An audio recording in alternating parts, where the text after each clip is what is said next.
can be a leader that is just a complete slave driver, abusive to your people. The higher ups, what do they see? They see the numbers. You're a real failure and ineffectual and all. The tyrant looks pretty attractive. Every problem inside of an organization has a leadership problem. The whole philosophy in warfare, which is the strategy of the indirect approach, which means instead of me assaulting you head on, I am going to maneuver around to your flank and attack you from an area where you're not reinforced. And you know, I always joke with people that we learn the opposite of the indirect approach. We learn that the shortest distance between 2 points is a straight line. Mm-hmm. So if I've got a problem with Jordan, what I should do is go, hey, Jordan, I noticed that in the meeting today, you talked like this. I didn't like that. Yeah, right. And that seems like it's the best way to handle things. It's direct, take that direct approach. Yeah. But when I use that direct approach and I attack you, I attack your ego, what's going to happen? Your ego defenses are going to come up. You're not going to want to listen. You're going to be argumentative about the whole thing. Yeah, we're in a power struggle. What'd you call it? Primate dominance hierarchy struggle. Yes. Oh yeah, definitely. Yes. We don't want to get into No, we don't. No. Unless your goal is primate dominance, right? Which is not, well, that's a better goal than abject failure, but it's not the highest goal. No. And a problem like that, if there's a meeting and it goes sideways, the most appropriate approach to that, I would say, is certainly not to ignore it. Although if it only happened once, you could probably file it away for further consideration and not act immediately on it unless it happened again, right? Because you don't want to jump the gun. But my approach in a situation would be something like, you know, I was watching that meeting, and here's a bunch of things that went well as far as I'm concerned. But I thought this one part, to me, seemed to slip sideways. And the discussion got counterproductive. And I'm wondering if you saw that and what you think happened. Mm-hmm. And that's that embedding it in a more positive message, that's also extremely helpful, you know, because lots of times too, you see when people are negotiating and they're on a trajectory of success, they forget to start the discussion with that. It's like, given that we're on a trajectory of success and these are a bunch of things that you've done right and we've done right, here's something we might be able to improve. Well, that's a lot easier on people. And it's certainly not a strategy of avoidance. And then it does have that investigative quality because you don't know, right? And sometimes you think things went sideways and that was actually the person's intent because you know, they felt that someone needed to be corrected and maybe they're right. Maybe it was time to produce a bit of an emotional disruption and there was a strategy behind it. You don't know. So that's why it has to be an earnest question, you know? Yeah. If I come to you and say, hey, why'd you act like that in the meeting? Yeah. Why'd you dress down Fred in the meeting? That was uncalled for. Right. That's just terrible. But if I say, hey, like, I noticed you went pretty hard on Fred. Yeah, right. Was there something going on that I didn't know about? You know, I was sitting there I was a little bit surprised by it. Is there something going on between you and Fred that is not right now? Is there anything I can do to help it out? Yeah. And that is a totally different approach. Yeah. And getting back to the indirect approach, obviously it took me 4 sentences to ask you that question. But you provide some context. And you also don't make the person into an enemy immediately. Of course. Because why would you do that? No. To show you're right. Yeah, that's not good. Yeah, showing you're right has a cost. Yeah, that's for sure. Okay, so back to the leadership training per se. So what size are the groups that you, like, what's the process that you use when you're invited in by a corporation, for example? So what we'll start off with is an assessment. We'll go in there, we'll sit down with people, we'll interview people throughout the chain of command, from the junior people to the senior people, and we'll figure out what's happening. Right, you know, right. When I ask, you know, the senior person, hey, what's the mission of the company? And they rattle off an answer, and I ask a junior person, what's the mission of the company? And they go, I don't know. Right. You know, or you say, hey, how's your interaction with your boss? Right. And the guy goes, I don't even know who my boss is. Yeah. But you ask the boss, and he says, oh, I've got a great relationship with all my people. So we start to That's just exploration, right? So what does this thing do? Exactly. Mm-hmm. And then once we've assessed it, we figure out what areas they need improvement on. And once we figured out what areas they need improvement on, we go in and we start to formulate plans and we give them instruction on how to cover these problems and how to overcome these issues that they're And facing. who's we?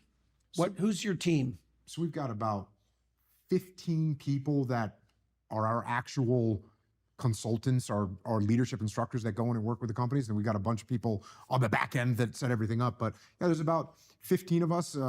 Some are former military, some are not.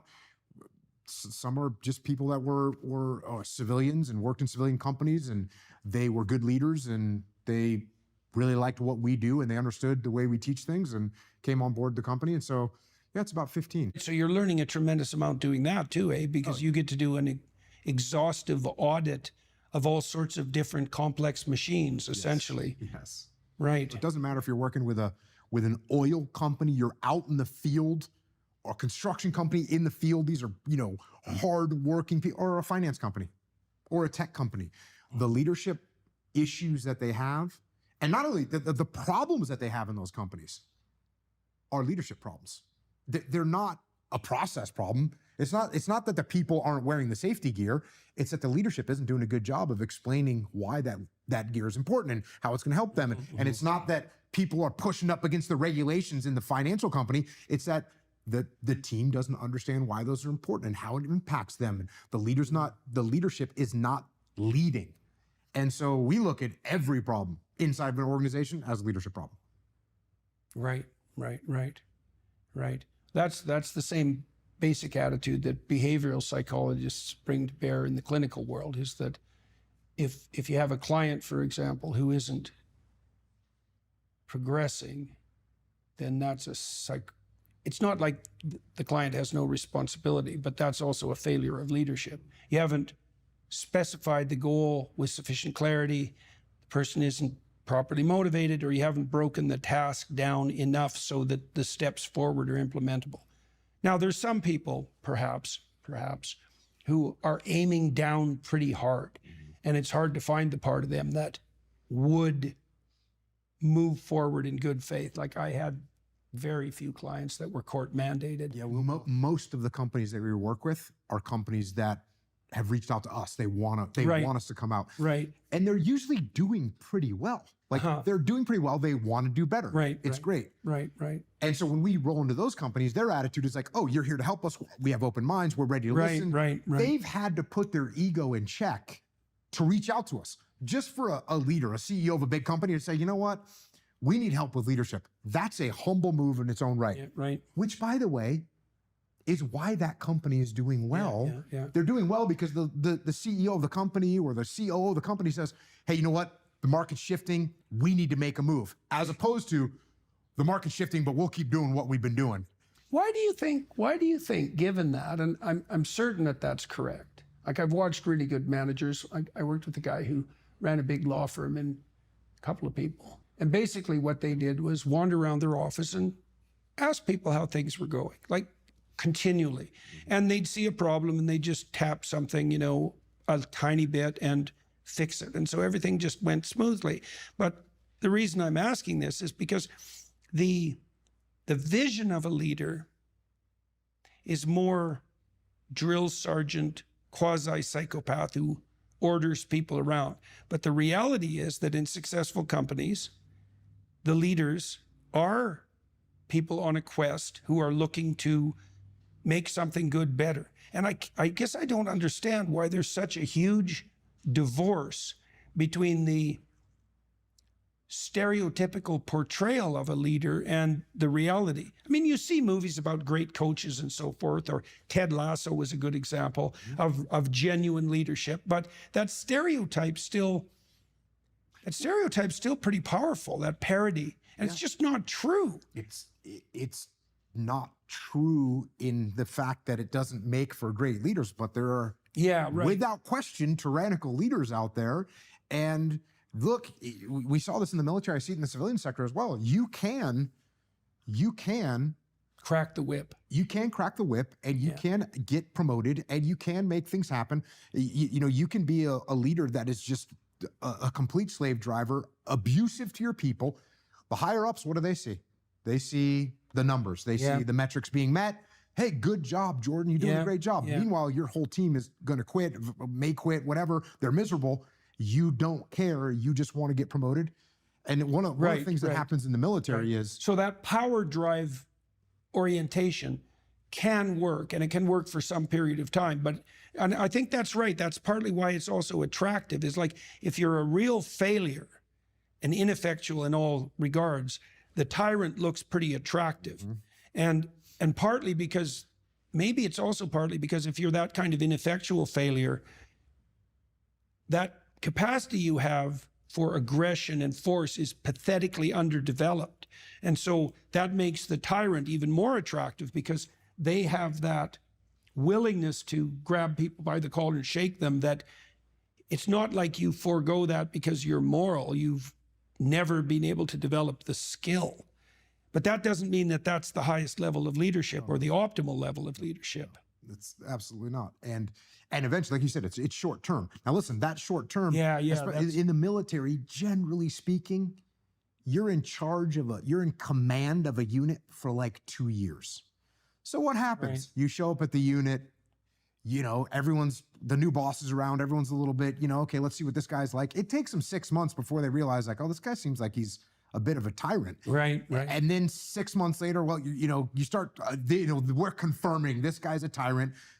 Now, 6 months later, you're getting ready to go, you're on deployment. Yeah. You hate the guy. Yeah. He hates you. Yeah. You're totally dysfunctional. You still do your job, and you do it to the best of your ability, despite working for this tyrannical leader. So you work so hard, and the troops work so hard, they still make this tyrant look good.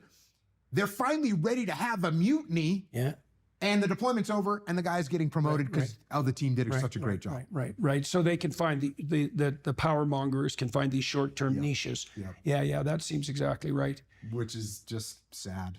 It's too bad. So let's close this. We'll move over to the Daily Wire side. We've got another half an hour there, and I think we'll talk about your other ventures there, and continue speaking about the foundations of entrepreneurial ability. But I'm curious, obviously you're well into the making of this movie. What's in your vision for the future, for the next 3 or 4 years? Like, you continue to expand outward.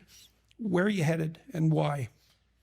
Well, obviously, we have these little sparks in our brain that come to us that have to be resolved. And so, writing more books. Yeah. It'll be. You got another idea for a book? Oh yeah. I mean, the kids' books, obviously. Yeah. I wrote a novel called Final Spin, which now has been optioned to a movie. I did write the screenplay for that one. Oh yeah. So we've got the director. Has Final Spin been published? Yes, it's been published. Yep. I see. Okay, and you wrote the screenplay for that. I did write. Oh, that's exciting. So that's another movie project in development. Yeah. You mentioned it earlier. What's awesome about today is, like, if you have a phone, you can make movies. You can make podcasts. Right. You can write books.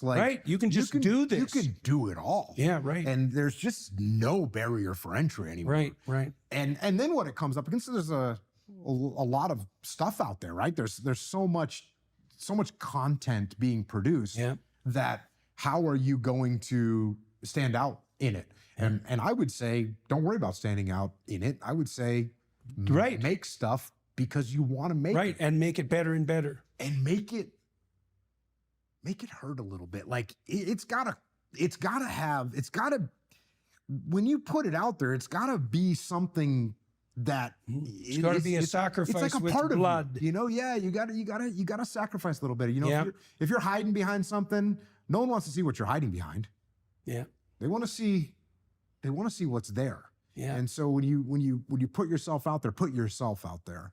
Really be honest and tell the truth. And I think that's a good thing to do. And that's, it's worked for me. The first book I wrote, called Extreme Ownership.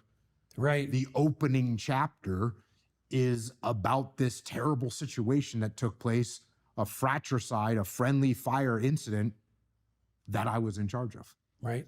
And I think that if I would have hidden that or shied away from that, I don't think the book would have landed the same way. And so tell the truth, take responsibility, and make things. Yes. Right. Yes.